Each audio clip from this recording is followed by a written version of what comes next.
Hello students, I am Yogesh Joshi और मैं आपको आज केमिस्ट्री क्लास 11th का chapter number 1 some basic concept of chemistry पढ़ाने जा रहा हूं। स्टूडेंट्स, अभी हम क्लास 11th का एनसीईआरटी और उससे रिलेटेड क्वेश्चंस और प्रीवियस ईयर के क्वेश्चंस अपने यूट्यूब चैनल जे क्लासेस पर स्टार्ट करने जा रहे हैं। स्टूडेंट, अगर हमारा पढ़ाना आपको अच्छा लगता है तो हमारे वीडियो को लाइक करें, शेयर करें और सब्सक्राइब करें। और हम अपनी साइड से पूरी कोशिश करेंगे कि हम अपना बेहतर से बेहतर दे पाएं आपको। और स्टूडेंट, धीरे धीरे हम बाद में क्लास 12th जेई और नीट अगर आपकी डिमांड रहेगी, आपको अगर हमारा पढ़ाना अच्छा लगेगा तो फिर हम वो भी स्टार्ट करेंगे। चलिए स्टार्ट करते हैं chapter number 1 some basic concept of chemistry. देखिए, सबसे पहले हमको केमिस्ट्री को जानना होगा कि केमिस्ट्री क्या होती है। चलिए, केमिस्ट्री देखो बेटा, देखिए केमिस्ट्री को नॉर्मली हम बोल सकते हैं मिस्ट्री ऑफ केमिकल। केमिस्ट्री मतलब केमिस्ट्री क्या है बेटा? केमिस्ट्री क्या है? केमिकल्स की मिस्ट्री है। केमिकल्स को पढ़ना है, यहाँ पर हमने केमिकल के रहस्य को पढ़ना है। केमिकल्स की मिस्ट्री को स्टडी करना ही केमिस्ट्री होता है। अब देखो बेटा, केमिस्ट्री में होता क्या है। देखिए, chemistry is a branch of science. Chemistry क्या है बेटा? साइंस की ब्रांच है which deals with the study of composition, structure and properties of matter. ठीक है, कंपोजिशन कह लो, स्ट्रक्चर कह लो, या आप बोल सकते हो प्रॉपर्टीज ऑफ मैटर। ठीक है, देखो केमिस्ट्री क्या है? The branch of science, the branch of science which deals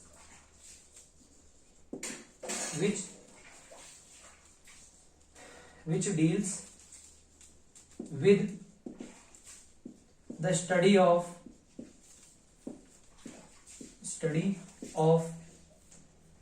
composition,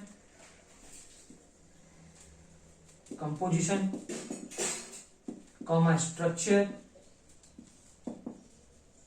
and properties of matter।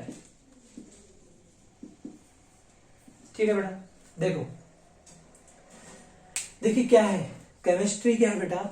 Science की एक ब्रांच है, ठीक है, which deals with the study of composition, structure and properties of matter. मतलब कोई भी मैटर है हमारे यूनिवर्स में, कोई भी सब्सटेंस है, उस सब्सटेंस की प्रॉपर्टी यानी प्रॉपर्टीज, उसका स्ट्रक्चर और कंपोजिशन की स्टडी करने को ही हम केमिस्ट्री कहते हैं। ठीक है बेटा, समझ में आ गया? मतलब कोई भी यूनिवर्स में कोई भी सब्सटेंस जिसकी प्रॉपर्टी को स्टडी कर रहे हैं, जिसके स्ट्रक्चर को स्टडी कर रहे हैं, जिसके कंपोजिशन मतलब वो किससे बन रखा है, अगर उसको स्टडी करेंगे तो हम उसे बोलेंगे केमिस्ट्री।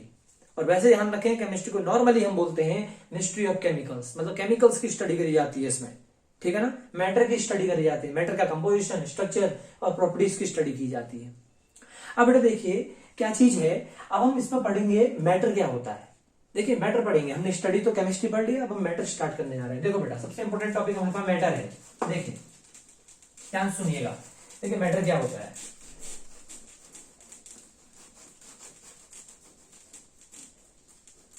देखो बेटा मैटर क्या है। देखिए matter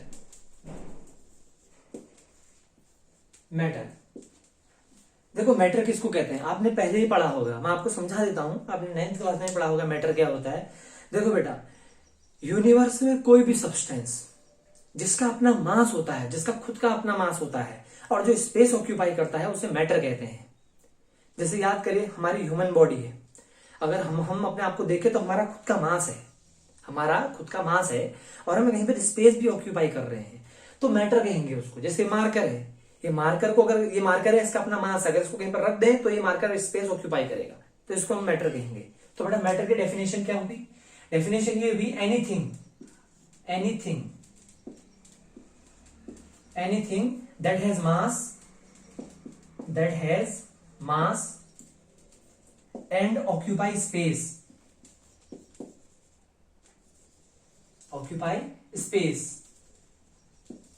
is known as known as, short में लिखा है नोन एज मैटर।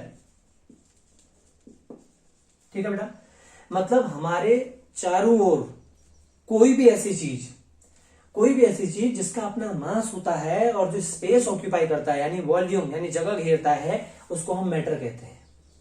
समझ में आई ये बात सभी को? ठीक है। अब देखिए बेटा, अब मैटर की स्टडी देखो, बहुत सारे मैटर की कैटेगरी बहुत बड़ी है। तो साइंटिस्ट ने क्या किया, मैटर को हम अच्छे से पढ़ पाए, तो मैटर को अच्छे से पढ़ने के लिए उनने क्या करा, मैटर का क्लासिफिकेशन किया। ध्यान रखें, मैटर का एग्जांपल क्या हो सकता है, कोई भी ऐसी चीज जो आप जो स्पेस घेरती हो, जैसे कि हमने बोला टॉर्च, मोबाइल, कंप्यूटर, ठीक है, हम खुद हो गए, या वाटर हो गया, ठीक है, या आयरन हो गया, गोल्ड हो गया, ये सब चीजें बेटा क्या करती हैं, वुड हो गया, ये सब स्पेस ऑक्यूपाई करती हैं। और जो भी चीज स्पेस ऑक्यूपाई करती है और जिसका मास होता है वो मैटर होता है। ध्यान रखना, मैटर के लिए मास और स्पेस बहुत इंपॉर्टेंट टर्म है, मास और स्पेस। ठीक है ना। अब देखिए बेटा, अब साइंटिस्ट ने क्या करा, मैटर को क्लासिफाई किया।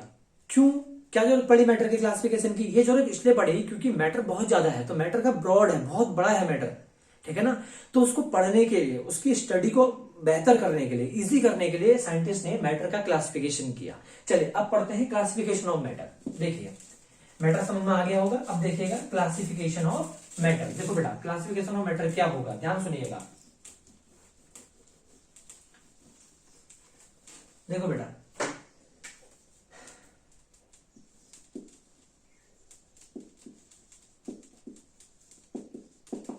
Classification of matter. देखिए भाई, मैटर को दो पार्ट में डिवाइड करा है जनरली दो पार्ट में क्लासिफाई किया है। एक करा है फिजिकल क्लासिफिकेशन,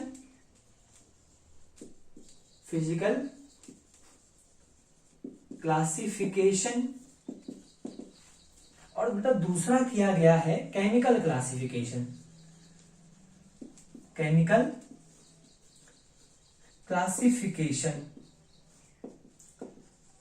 अब देखो बेटा, फिजिकल क्लासिफिकेशन और केमिकल क्लासिफिकेशन में क्या है, ठीक है। मत क्लासिक मैटर आपको देखो, केमिस्ट्री आपने पढ़ ली, हिस्ट्री ऑफ केमिकल, यानी जिसमें हम कह सकते हैं the branch of science which deals with the study of composition, property, structure of matter.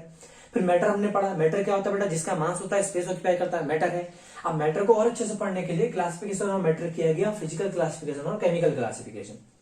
अब देखिए, physical classification is based on the physical state of matter, यानी मैटर की फिजिकल स्टेट, यानी फिजिकल अपीयरेंस क्या है मैटर की। अगर आप मैटर को अगर आप देख रहे हो तो मैटर किस तरीके का दिख रहा है, सॉलिड दिख रहा है, लिक्विड दिख रहा है, गैस दिखाई दे रहा है, फिजिकल अपीयरेंस।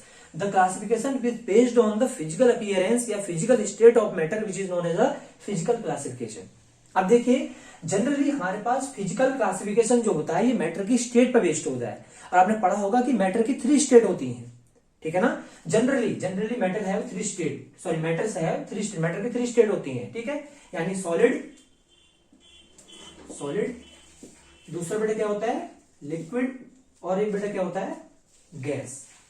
यानी हम फिजिकल क्लासिफिकेशन जो है वो फिजिकल स्टेट पे बेस्ड है। और जनरली आपने देखा होगा हमारे चारों ओर जो स्टेट्स होती है ना, वो या तो सॉलिड होता है, कोई भी सब्सटेंस सॉलिड होगा, या वो लिक्विड होगा, या वो गैस होगा। जैसे ऑक्सीजन, एयर, वो गैस हो गया, वाटर, ऑयल, मिल्क, वो क्या हो गया, लिक्विड। सॉलिड क्या हुआ, जैसे आइस, ठीक है, वुडन, है ना, फोन, लैपटॉप, ये सब क्या हो गया बेटा, ये हो गया सॉलिड। अब क्या आपको क्या लगता है कि how many states of matter, how many total states of matter, अगर आपसे कोई पूछे कि टोटल स्टेट्स ऑफ मैटर कितनी होती हैं, सोचिए जरा, कितनी होती होंगी टोटल स्टेट्स ऑफ मैटर? क्या 3 ही होती हैं? ठीक है, देखो इसका आंसर क्या है, स्टेट्स ऑफ मैटर 3 नहीं होती हैं, ठीक है ना। ये हमारी कुछ बेसिक स्टेट्स ऑफ मैटर हैं। देखो हम जो पढ़ते हैं ना, सॉलिड, लिक्विड, गैस, हम केवल 3 स्टेट्स ऑफ मैटर पढ़ते हैं, सॉलिड, लिक्विड, गैस। क्यों? क्योंकि ये जो सॉलिड है, लिक्विड है और जो गैस है, ये नॉर्मल टेम्परेचर पर, ऑर्डिनरी टेम्परेचर और प्रेशर पर हमको मिल जाता है, हमको दिख जाता है, हमारे आसपास मिल जाता है, इसलिए हम इसको पढ़ते हैं। तो फिर क्या 3 स्टेट ऑफ मैटर होती होंगी? नहीं, रिसर्च बहुत आगे जा चुकी है, तो अभी टोटल स्टेट्स ऑफ मैटर 21 हो चुकी हैं, 21 से ऊपर भी जा चुकी हैं। कहीं किसी में 21 लिखा गया है, किसी में 24 तक हम पहुंच चुके हैं। 24 states matter, 21 states of matter तक हम पहुंच चुके हैं, ठीक है ना। देखो यानी बहुत सारे स्टेट हैं, जैसे सॉलिड हो गया, लिक्विड हो गया, गैस हो गया, प्लाज्मा का नाम सुना होगा आपने, बोस-आइंस्टाइन कंडेंस्ड स्टेट हो गया, फर्मियोनिक स्टेट हो गया, न्यूट्रॉन स्टार स्टेट हो गया, ठीक है, रिडबर्ग स्टेट ऑफ मैटर हो गया, ठीक है ना, सुपर कंडक्शन स्टेट्स हो गया, ठीक है ना। तो इस तरीके बहुत सारे सुपर कंडक्टिंग स्टेट्स हो गया, बहुत सारे स्टेट्स ऑफ मैटर है, 21 स्टेट्स ऑफ मैटर है इस समय हमारे पास, ठीक है ना। इनमें से कुछ कुछ मैं लिख दे रहा हूं। बेसिकली हम सॉलिड, लिक्विड और गैस पढ़ेंगे एनसीईआरटी में, सॉलिड, लिक्विड, गैस है, बट मैं आपको कुछ और भी 3 state of matter extra add कर दे रहा हूं। आपने सुना होगा प्लाज्मा, प्लाज्मा, और एक होता है बेटा बीईसी, बीईसी वो होता है बोस आइंस्टाइन कंडेंस्ड स्टेट, ठीक है ना। और एक स्टेट ऑफ मैटर और होती है, यहां नीचे लिख दे रहा हूं इधर पे, ये है हमारे फर्मियोनिक state, fermionic state, condensed state कह सकते हैं इसे आप।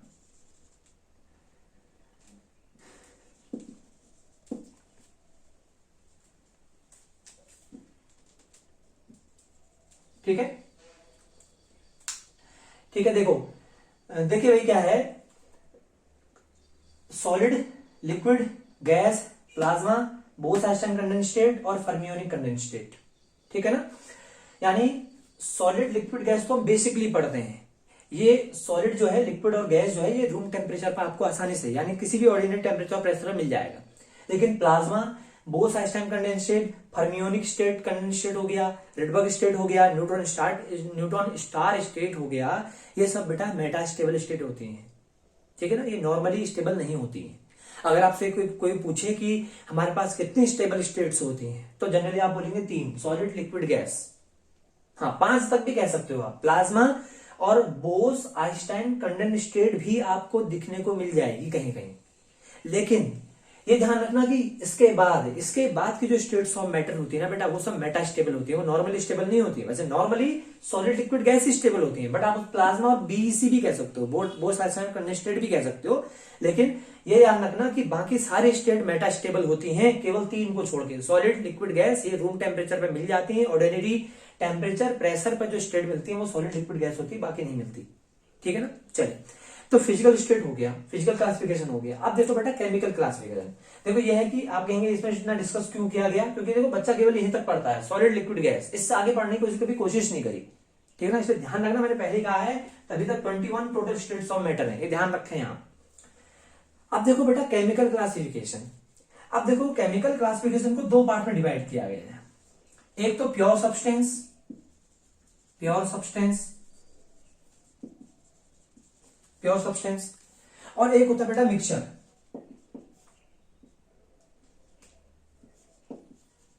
और एक होता है मिक्सचर। ये हो गया प्योर सब्सटेंस, ये हो गया मिक्सचर। देखिए प्योर सब्सटेंस क्या होता है। प्योर सब्सटेंस को फिर से 2 पार्ट में डिवाइड किया गया है, एलिमेंट, एलिमेंट और कंपाउंड।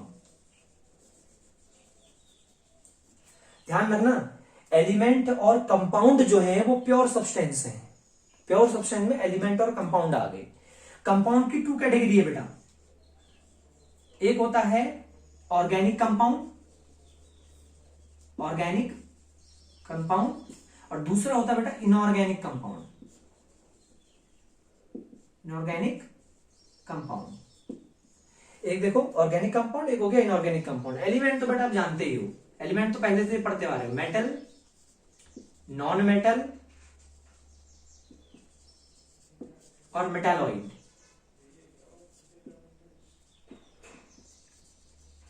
मेटालॉइड। और मिक्सचर को 2 कैटेगरी में डिवाइड किया गया है, होमोजीनियस,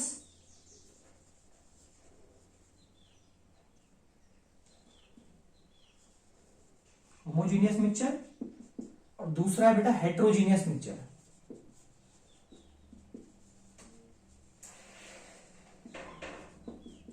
अब बेटा मैं इसको समझा दे रहा हूं, ध्यान सुनिएगा आप, यहां से इसको समझा देते हैं। देखिए classification of matter is of 2 type, 2 type का क्लासिफिकेशन है, फिजिकल क्लासिफिकेशन और केमिकल क्लासिफिकेशन। बेटा क्या होता है physical classification. Physical classification is based on the physical state of matter.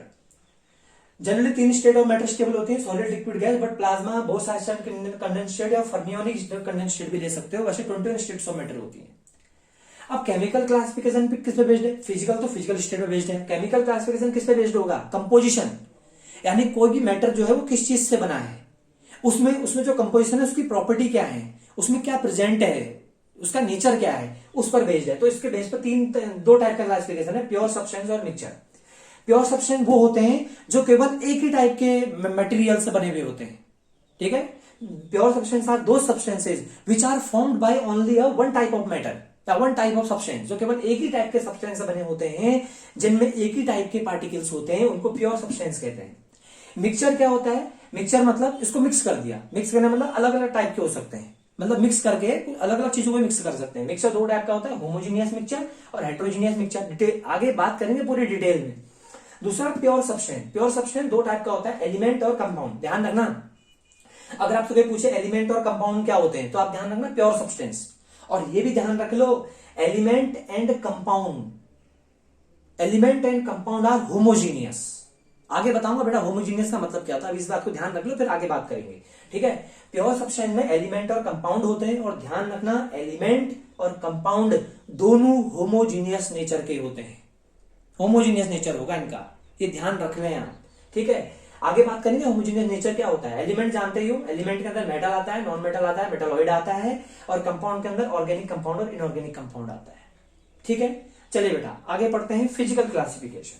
देखो अब जो हमने फ्लो चार्ट पढ़ा है, इस फ्लो चार्ट को हम आगे पूरे अच्छे से पढ़ेंगे, ये ध्यान रखें आप, समझ में आ गया। चलिए आगे बढ़े। देखो अब हम क्या करने जा रहे हैं ना, अब हम ये करेंगे कि जो चीज हमने लिखवाई है फ्लो चार्ट पे, अब हम उसको बहुत डिटेल में स्टडी करने जा रहे हैं। देखिए बेटा मेरी बात ध्यान सुनिएगा, आपको धीरे धीरे सारी चीजें समझ में आने लगेंगी। जो हम पढ़ाएंगे कोशिश करेंगे कि अपना बेस्ट दें, और हम यही चाहते हैं कि आप लोग को जितना समझ में आए वो बहुत बढ़िया हो, हमारे द्वारा जो समझाया गया हो बहुत अच्छे से आपको समझ में आए, ठीक है। चलिए अब देखिएगा आगे क्या चीज है। देखो बेटा अब हम पढ़ेंगे physical classification, physical classification.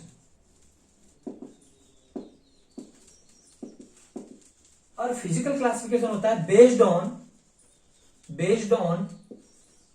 Physical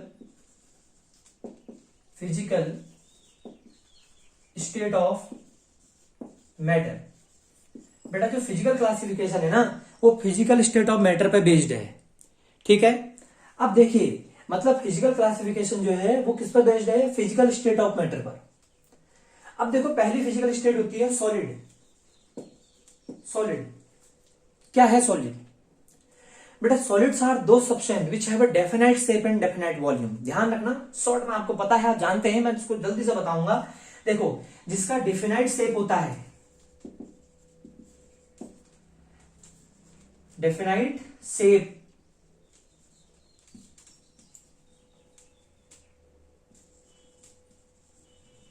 shape and volume, मतलब जिसका शेप भी डेफिनाइट होता है और वॉल्यूम भी डेफिनाइट होता है, उसको हम बोलते हैं सॉलिड।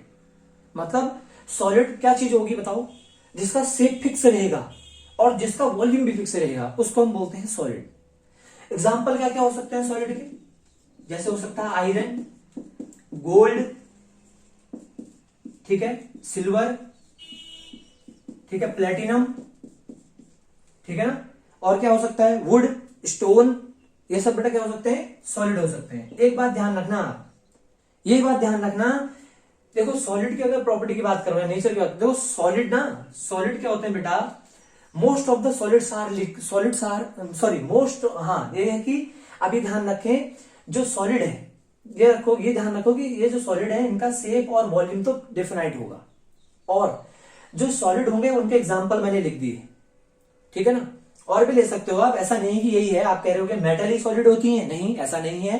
देखो कुछ और भी चीजें होती हैं जो सॉलिड होती हैं, जैसे हम बोल सकते हैं आइस, आइस हो सकती है सॉलिड, ठीक है। और क्या हो सकता है, जैसे हमने बोल दिया सल्फर, सल्फर एसिड, एसिड की फॉर्म में जो सल्फर होता है ये भी सॉलिड होता है, P4 भी सॉलिड होता है। तो बहुत सारे एग्जाम्पल हो सकते हैं सॉलिड के, ऐसा नहीं है कि ये नहीं कह सकते आप कि मेटल ही सॉलिड होती है, ऐसा नहीं है। मेटल के साथ साथ नॉन मेटल भी सॉलिड हो सकती है, मेटलॉइड भी सॉलिड होते हैं, सिलिकॉन सॉलिड होता है ना। तो ये सब चीज ध्यान रखें आप। अब देखो बेटा सॉलिड की प्रॉपर्टीज क्या क्या है, सॉलिड की प्रॉपर्टी क्या है हम वो पढ़ने जा रहे हैं। ध्यान रखिएगा, जिसका शेप और वॉल्यूम फिक्स रहेगा, डेफिनाइट रहेगा, उसे हम बोलेंगे सॉलिड।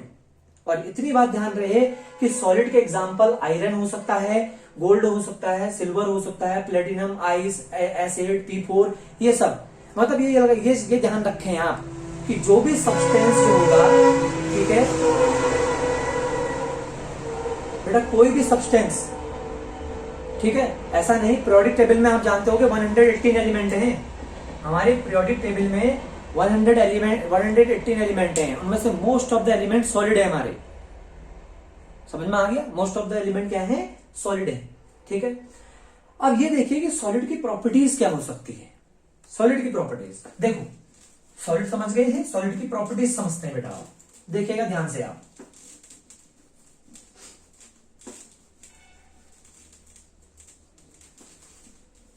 देखो प्रॉपर्टीज ऑफ सॉलिड।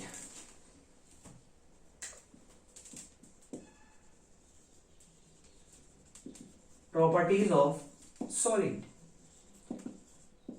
देखो बेटा पहली प्रॉपर्टी क्या है, ठीक है ना। पहली प्रॉपर्टी यह है कि क्लोजली पैक्ड होते हैं, the particles of solids are closely packed. ठीक है, particles of solids are closely packed. बेटा देखो क्लोजली पैक्ड को हम क्लोज पैकिंग भी कहते हैं, ये 12th क्लास के फर्स्ट चैप्टर पढ़ेंगे आप सॉलिड स्टेट में, बट यहां एक्सप्लेन कर दे रहा हूं मैं। देखो मान लीजिए हमारे पास एक सॉलिड है, इस सॉलिड के यहां पर अंदर जो है ये पार्टिकल्स हैं, इस तरीके से ये सॉलिड के पार्टिकल्स हो गए। ठीक है ना, ये सॉलिड है, ये सॉलिड के पार्टिकल्स हो गए, यानी सॉलिड के एटम मान लो, इनको पार्टिकल्स बोल लो। अब आप कहोगे पार्टिकल्स में क्या क्या हो सकता है, मैं आपको बता दूं। देखो पार्टिकल्स को हम बोलते हैं कॉन्स्टिट्यूएंट पार्टिकल्स। ध्यान से सुनिएगा, सॉलिड समझ में आ गया होगा, जिसका डेफिनेट शेप और वॉल्यूम होता है वो सॉलिड होते हैं। ऐसा नहीं कि केवल मेटल ही सॉलिड होते हैं, मेटल, नॉन मेटल, मेटालॉइड और भी अदर चीजें सॉलिड, अदर सब्सटेंस भी सॉलिड हो सकता है। ठीक है, प्रॉपर्टी ऑफ सॉलिड में क्या है बेटा, प्रॉपर्टीज ऑफ सॉलिड के अंदर पहली प्रॉपर्टी है particles of solids are closely packed, यानी सॉलिड के जो पार्टिकल होते हैं वो क्लोजली पैक्ड होते हैं। अब देखो क्लोजली पैक्ड का मतलब क्या है, जिसको हम क्लोज पैकिंग भी कहते हैं। पहली बात बता दूं पार्टिकल का मतलब क्या है। देखो बेटा पार्टिकल का मतलब यह है कि आप ये कह सकते हो कि वो पार्टिकल एटम हो सकता है, पार्टिकल में एटम आ सकता है, पार्टिकल में मॉलिक्यूल आ सकता है, और पार्टिकल में आयन आ सकता है। ये ध्यान रखना, अगर आपसे कोई कहे पार्टिकल, तो पार्टिकल का मतलब ये नहीं होता कि एटम ही होगा, पार्टिकल का मतलब एटम, मॉलिक्यूल, आयन तीनों हो सकता है। अब सुनिएगा मेरी बात को ध्यान से। अब मैं यहां पर एटम, मॉलिक्यूल, आयन न कहते हुए मैं पार्टिकल कह दे रहा हूं, ताकि आप समझ जाएं। पार्टिकल्स मतलब एटम्स, मॉलिक्यूल्स एंड आयंस। ठीक हो गया।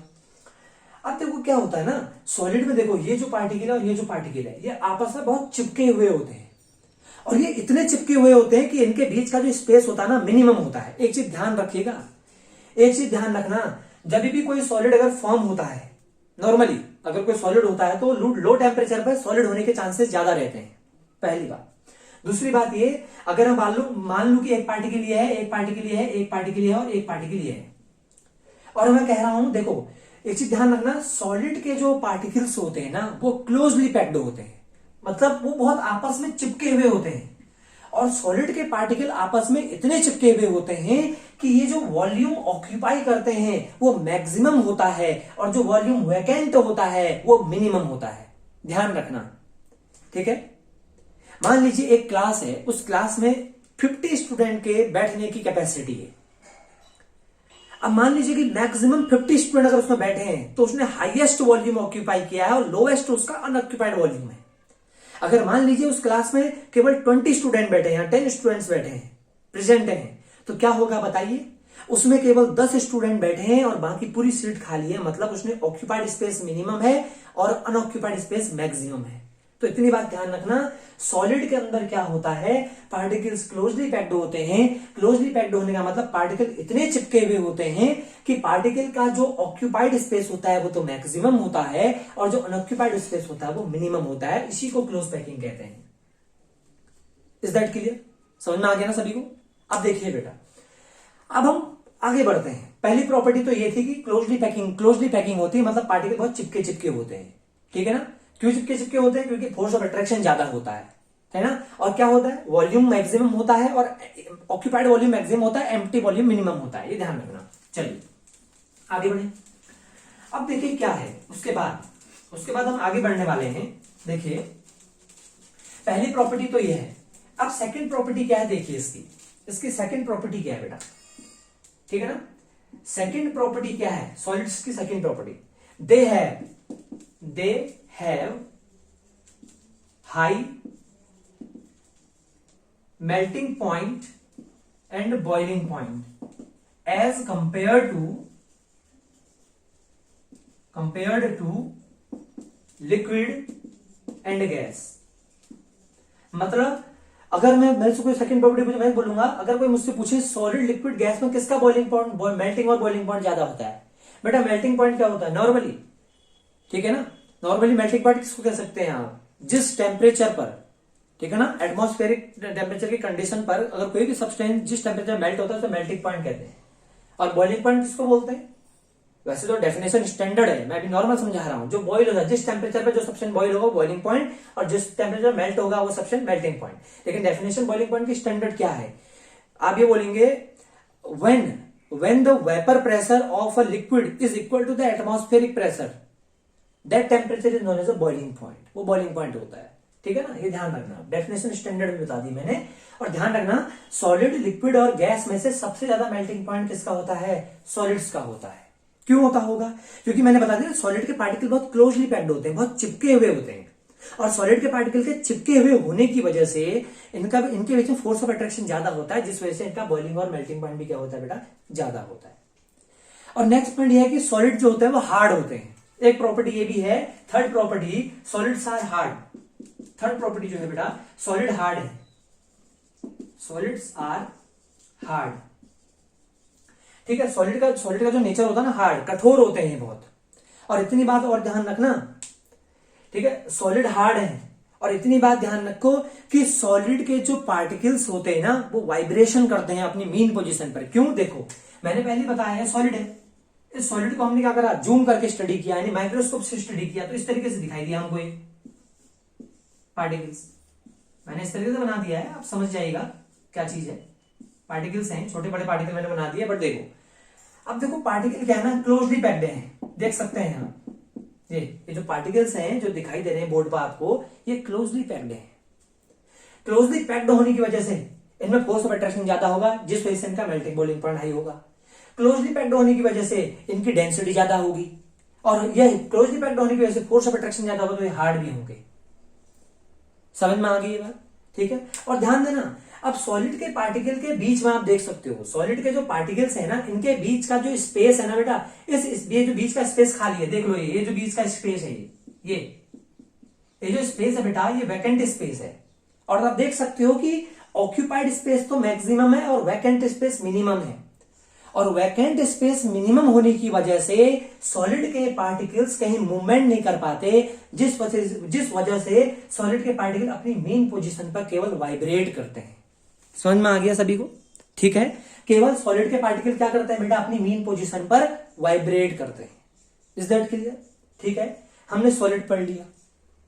अब देखो बेटा इसके बाद क्या होगा, सॉलिड के प्रॉपर्टीज ध्यान रखिएगा, ठीक है। अगर आपको कोई भी डाउट होगा तो आप वीडियो के कमेंट में लिख दीजिएगा, उसको हम पढ़ के नेक्स्ट टाइम में आपके क्वेश्चन को रीड करके नेक्स्ट टाइम उसको नेक्स्ट लेक्चर में आपका डाउट क्लियर कर दिया जाएगा। अब देखिए बेटा अगला हम पढ़ते हैं लिक्विड को। लिक्विड पढ़ने जा रहे हैं हम, सॉलिड के बारे में अच्छे से जाना, अब हम लिक्विड को जानते हैं बहुत अच्छे से, ठीक है ना। देखिए लिक्विड क्या हो गया, देखो भाई, जैसे सॉलिड क्या होता है, definite shape definite volume. Liquid क्या होता है बेटा, अनडेफिनाइट शेप अनडेफिनाइट शेप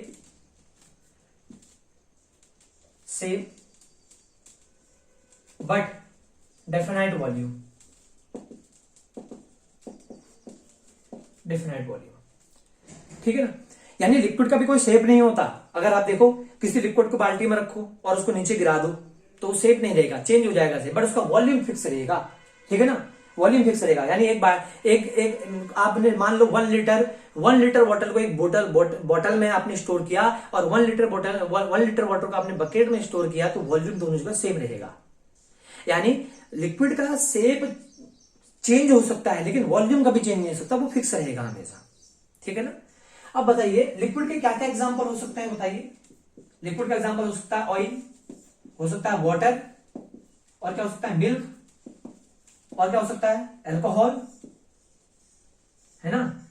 और आप ले सकते हो बेंजीन भी लिक्विड होता है ना। ऐसी एसिटिक एसिड, विनेगर भी लिक्विड होता है, और भी आप एग्जांपल ले सकते हो। अब लिक्विड की क्या प्रॉपर्टीज है, ठीक है ना। अगर मैं बात करूं सॉलिड और लिक्विड की, सॉलिड के पार्टिकल बहुत क्लोजली पैक्ड थे। अगर मैं बात करता हूं, मेरे पास मान लो एक चैम्बर है, अगर मान लो मैंने इस पर लिक्विड डाल रखा है,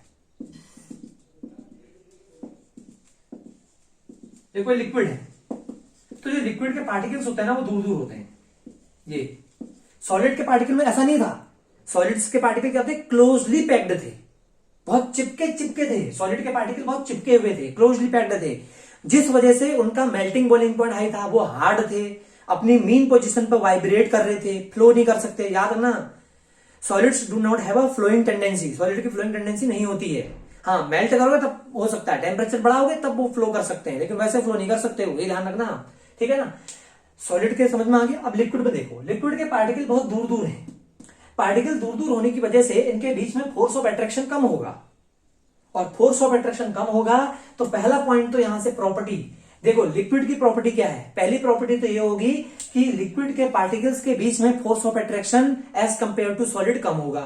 दूसरी बात, लिक्विड के पार्टिकल फ्लो कर सकते हैं। क्यों कर सकते हैं फ्लो, क्योंकि इनके पार्टिकल दूर दूर हैं, दूर दूर होने की वजह से इनमें क्लोज पैकिंग नहीं होगी, ये दूर दूर फ्लो कर सकते हैं।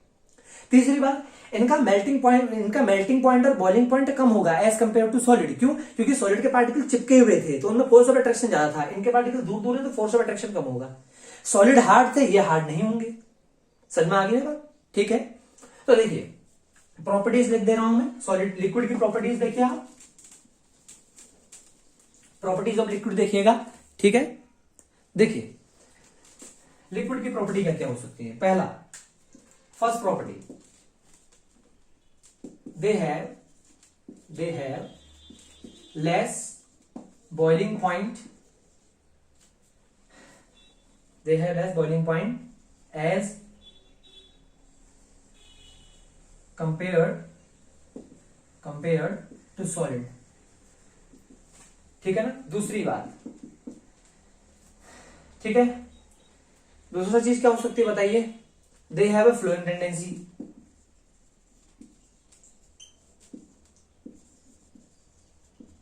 फ्लोइंग टेंडेंसी, इनकी फ्लोइंग टेंडेंसी होती है। और क्या हो सकता है बताइए, ठीक है ना। पहला तो ये है कि सॉलिड की तरह, हाँ ये भी हो सकता है कि सॉलिड का हार्ड क्या होता है, लिक्विड है तो हार्ड तो होने का कोई मतलब नहीं रहता है, इनका मेल्टिंग बॉइलिंग पॉइंट ज्यादा होता है, सॉरी कम होता है सॉलिड के कंपेरिजन में। दूसरा, इनमें फ्लोइंग टेंडेंसी होती है।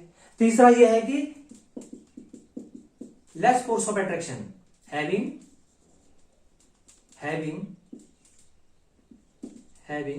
less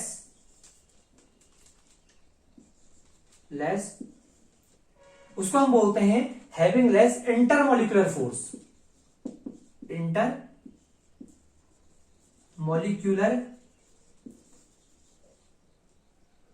force of attraction. अब देखो लिक्विड जो होते हैं उनका बॉइलिंग पॉइंट कम होता है कंपेयर टू सॉलिड, इनमें फ्लोइंग टेंडेंसी होती है। और दूसरी बात यह है कि भाई जो लिक्विड होते हैं इनका इंटरमोलिकुलर फोर्स कम होता है। इंटरमोलिकुलर फोर्स किसको बोलते हैं, देखिए जैसे हमने क्या बोला, ये एक एटम है और ये दूसरा एटम है, इस एटम के बीच में जो फोर्स ऑफ अट्रैक्शन लगेगा ना, उस फोर्स ऑफ अट्रैक्शन को हम बोलते हैं इंटरमोलिकुलर फोर्स। और ध्यान रखना, जितने पार्टिकल, देखो इंटरमोलिकुलर फोर्स की स्ट्रेंथ जितनी ज्यादा होगी, ठीक है ना, इंटरमोलिकुलर फोर्स जो होगा वो जितना स्ट्रांग होगा पार्टिकल उतनी क्लोजली पैक्ड होंगे, और इंटरमोलिकुलर फोर्स जितना कम होगा पार्टिकल उतने दूर दूर होंगे। एक बात बताओ, सॉलिड में पार्टिकल बहुत चिपके हुए होते हैं, आपने देखा अभी, और लिक्विड में पार्टिकल बहुत दूर दूर होते हैं। दैट मीन्स इसका मतलब क्या है, इसका मतलब यह है सॉलिड में इंटरमॉलिक्यूलर फोर्स ऑफ अट्रैक्शन ज्यादा होता है और लिक्विड में इंटरमॉलिक्यूलर फोर्स ऑफ अट्रैक्शन कम होता है। समझ में आया सभी को? ठीक है, अब हम आगे बढ़ते हैं। देखिए, ठीक, अभी हम केवल बेसिक बेसिक चीजें पढ़ा रहा हूं। हम पहले लेक्चर में, अभी मैं सॉलिड लिक्विड गैस को आपको एक्सप्लेन कर रहा हूं। मैं जानता हूं कि आपको ये सब चीजें आती होंगी, बट फिर भी मैं इसे एक्सप्लेन कर रहा हूं क्योंकि हम चैप्टर की स्टार्टिंग कर रहे हैं। तो हम धीरे धीरे क्या करेंगे, सॉलिड लिक्विड गैस को कंप्लीट करने के बाद हम जब केमिकल क्लासिफिकेशन में आएंगे तब आपको ज्यादा अच्छे से वो चीजें आपकी सिलेबस में कवर होने लगेंगी। बट ये भी आपके सिलेबस में है, आप अच्छे से सीखिए इन चीजों को। डिटेल में सीखना बहुत बड़ी बात है, डिटेल में सीखना चाहिए किसी भी चीज को। अगर आप पढ़ रहे हैं तो उसको अच्छे से पढ़ें। अब देखिए बेटा, लास्ट टर्म की बात करता हूं, गैस। एक गैस की बात कर लेते हैं अब हम। देखिए,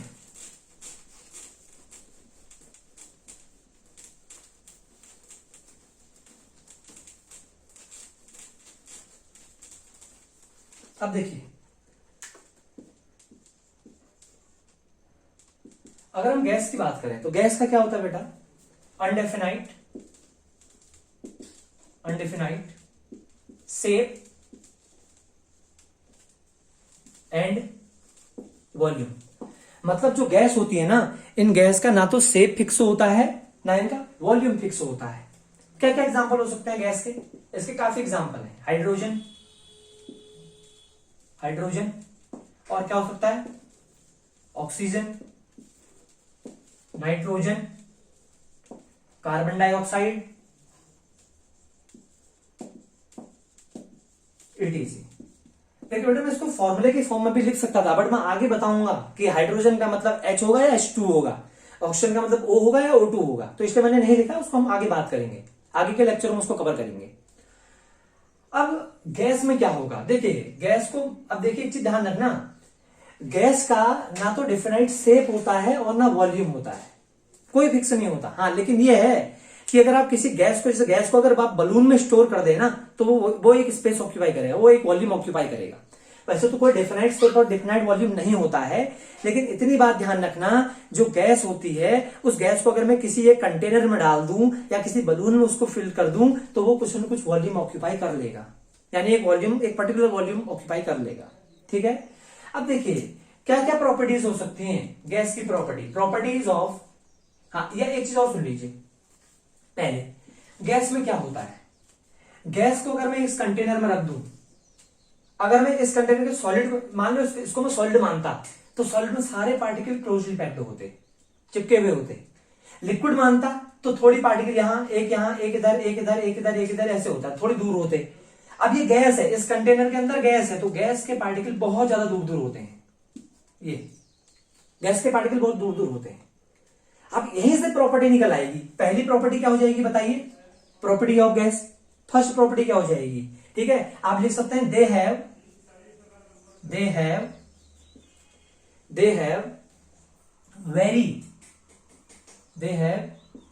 वेरी लेस या low intermolecular force of attraction. Intermolecular force of attraction, force of attraction मतलब हम ये कह सकते हैं कि जो भी गैस होती हैं उन गैस में सबसे कम, सॉलिड में ध्यान रखना, intermolecular force of attraction solid में सबसे ज्यादा होता है, तभी पार्टिकल चिपके हुए होते हैं। लिक्विड में थोड़ी कम होता है, तो पार्टिकल थोड़ी दूर दूर होते हैं, और गैस के पार्टिकल सबसे ज्यादा दूर होते हैं, इसलिए गैस में force of intermolecular force of attraction कम होता है। और आपने देखा होगा, अगर मैं सॉलिड रख दूं, लिक्विड रख दूं और गैस रख दूं, तो सबसे जल्दी फ्लो कौन करेगी? गैस। गैस सबसे जल्दी फ्लो क्यों करती है? क्योंकि गैस के पार्टिकल्स के बिटवीन में इंटरमॉलिक्यूलर फोर्स ऑफ अट्रैक्शन बहुत कम होता है, जिस वजह से पार्टिकल दूर दूर फ्लो कर सकते हैं। आपने देखा होगा, जब सिलेंडर से गैस लीक होती है, ठीक है ना, टैप जो होता है, जो नल है, उससे पानी लीक होता है तो हमें पता नहीं चल पाता इतनी आसानी से। लेकिन अगर गैस लीक होगी ना तो हमें पता चल जाएगा कि बहुत दूर तक, क्योंकि गैस की फ्लोइंग टेंडेंसी बहुत ज्यादा होती है। सबसे ज्यादा फ्लोइंग टेंडेंसी गैस की होती है, फिर लिक्विड की होती है, फिर सॉलिड की होती है। ठीक है ना? क्यों? क्योंकि देखो, flowing tendency is inversely proportional to the intermolecular force. मतलब इंटरमॉलिक्यूलर फोर्स जितना कम होगा, फ्लोइंग टेंडेंसी उतनी ज्यादा होगी। ठीक है ना? अगर आपसे कोई बोले फ्लोइंग टेंडेंसी,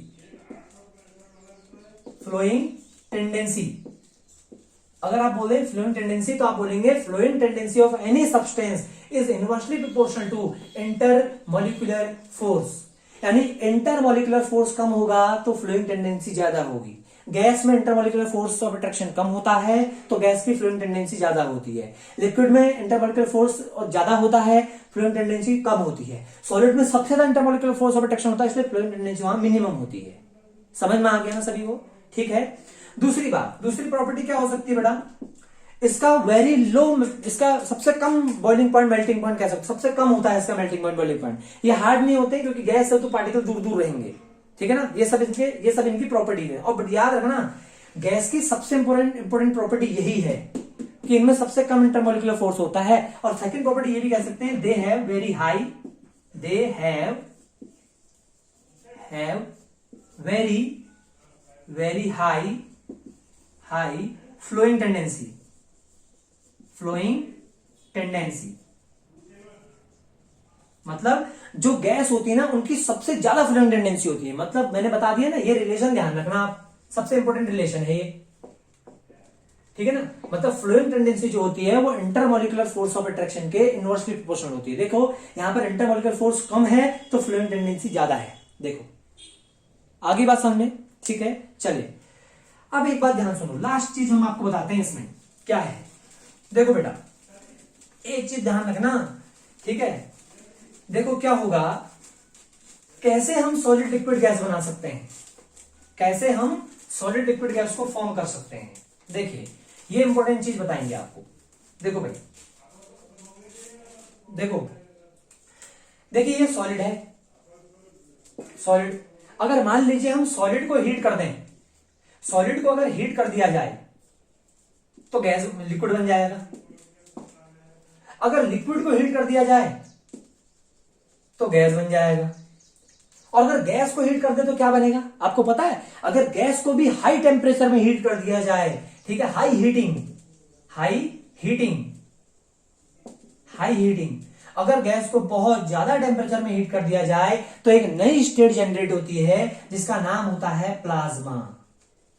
यही सबसे इंपॉर्टेंट चीज है, ध्यान सुनना, ये इंपॉर्टेंट चीज है, ठीक है। देखो सॉलिड को हीट करूंगा तो लिक्विड बनेगा, क्योंकि सॉलिड को हीट करने पर पार्टिकल दूर दूर हो जाएंगे तो लिक्विड बन जाएगा। लिक्विड को हीट कर दूंगा तो पार्टिकल और दूर हो जाएंगे, गैस बन जाएगा। गैस को हीट कर दिया जाए तो आप क्या कहोगे, पार्टिकल और दूर हो जाएंगे? नहीं। अगर कभी किसी गैस, मान लो ये गैस का पार्टिकल है, ये गैस का पार्टिकल है, अगर गैस के पार्टिकल को बहुत हाई टेम्परेचर पे हीट कर दिया, तो गैस के पार्टिकल से इलेक्ट्रॉन निकलने स्टार्ट हो जाएंगे, मतलब फिर क्या हो जाएगा बताओ, एक पॉजिटिव वाला पार्टिकल बन जाएगा, पॉजिटिव आयन बन जाएगा, और इलेक्ट्रॉन, देखो क्या हुआ कि गैस को हीट किया हाई टेम्परेचर पे, हीट किया तो गैस से इलेक्ट्रॉन निकल गए, और गैस से इलेक्ट्रॉन निकल गए मतलब यहां मैंने इलेक्ट्रॉन लिख दिया। अब बताओ, अगर आपको ये पता होगा, अगर किसी भी एटम से इलेक्ट्रॉन निकल जाते हैं तो मैंने इलेक्ट्रॉन तो निकाल दिए, तो अब उसमें चार्ज कैसा आएगा, पॉजिटिव। और ये ध्यान रखना, जब किसी गैसियस एटम को हाई टेम्परेचर पर हीट करते हैं तो उसमें से इलेक्ट्रॉन निकल जाता है और एक पॉजिटिव चार्ज पार्टिकल बच जाता है, और इलेक्ट्रॉन और पॉजिटिव चार्ज पार्टिकल के बीच में जो अट्रैक्शन होता है इसी को प्लाज्मा कहा जाता है, ठीक है, इसी को प्लाज्मा बोलते हैं। इनके बीच की जो स्टेट होती है उसको प्लाज्मा कहते हैं। अब आप कहोगे कहां होता है प्लाज्मा? ये देखो, आपने देखा होगा जो क्या होती है ना, जब लाइट चमकती है, जब बिजली गिरती है, तो आपने देखा होगा जब बिजली गिरती है ना तो उसमें ये स्टेट होती है प्लाज्मा, क्योंकि जो बिजली गिरती है वहां पर टेम्परेचर बहुत ज्यादा होता है, अप्रोक्स 6000 डिग्री सेल्सियस और 12000 डिग्री सेल्सियस के आसपास टेम्परेचर होता है जो बिजली गिरती है उसका, ठीक है ना। अगर हम पे गिरेगी तो हम तो उसी में बेकार हो जाएंगे फिर, ठीक है ना। तो यानी ये ध्यान रखना, जो हमारी जो बिजली चमकती है उस बिजली पर क्या होता है, बहुत ज्यादा हाई टेम्परेचर होता है। जो लाइटिंग होती है उस लाइटिंग पर बहुत ज्यादा टेम्परेचर होता है, जिस वजह से एटम, इलेक्ट्रॉन और पॉजिटिव चार्ज पार्टिकल में ब्रेक हो जाता है, यानी वहां पर एक प्लाज्मा स्टेट जनरेट हो जाती है, ठीक है। और प्लाज्मा को ठंडा कर दूंगा, कूलिंग कर दूंगा तो गैस बन जाएगा। और गैस की कूलिंग कर दूंगा तो लिक्विड बन जाएगा, और लिक्विड की कूलिंग कर दूंगा तो सॉलिड बन जाएगा। यानी सॉलिड को हीट करोगे लिक्विड, लिक्विड को हीट करोगे गैस, और गैस को हाई हीटिंग करोगे तो तब बनेगा प्लाज्मा, और प्लाज्मा की कूलिंग करोगे, रैपिड कूलिंग करोगे, बहुत तेजी से कूलिंग करोगे तो गैस की कूलिंग करोगे तो लिक्विड, लिक्विड की कूलिंग करोगे तो सॉलिड बन जाएगा। बताइए यहां तक सभी को समझ में आया? ठीक है। तो ध्यान रखना, आज हमने प्लाज्मा तक का डिस्कस किया, प्लाज्मा आपको समझ में आ गया होगा। अब आप कह रहे होंगे कि प्लाज्मा को हीट करेंगे तो क्या बनेगा, क्या बोस-आइंस्टाइन कंडेंस्ड? क्योंकि आपको पता है सॉलिड लिक्विड गैस के बाद प्लाज्मा था, तो प्लाज्मा के बाद बोस-आइंस्टाइन कंडेंस्ड था। नहीं, सॉलिड को हिट किया लिक्विड, लिक्विड को हिट किया गैस, गैस को हिट किया प्लाज्मा। प्लाज्मा बहुत हाई टेम्परेचर की स्टेट है, ध्यान रखना। ये सॉलिड, लिक्विड और गैस एक नॉर्मल टेम्परेचर की स्टेट है, यानी ये रूम टेम्परेचर में मिल जाते हैं, लेकिन प्लाज्मा नहीं मिल सकता क्योंकि प्लाज्मा हाई टेम्परेचर की स्टेट है। दूसरी बात, अब क्या आप सोच रहे हो कि प्लाज्मा को हीट करेंगे तो बीईसी बनेगा, बोस-आइंस्टाइन कंडेंस्ड स्टेट? नहीं, बोस-आइंस्टाइन कंडेंस्ड स्टेट एक लो टेम्परेचर स्टेट है, उसके बारे में आगे बात करेंगे। ठीक है, थैंक यू सो मच। अगर आपको हमारी पढ़ाना अच्छा लगा हो और वीडियो अच्छी लगी हो तो आप लाइक करें, शेयर करें और सब्सक्राइब करें। धन्यवाद।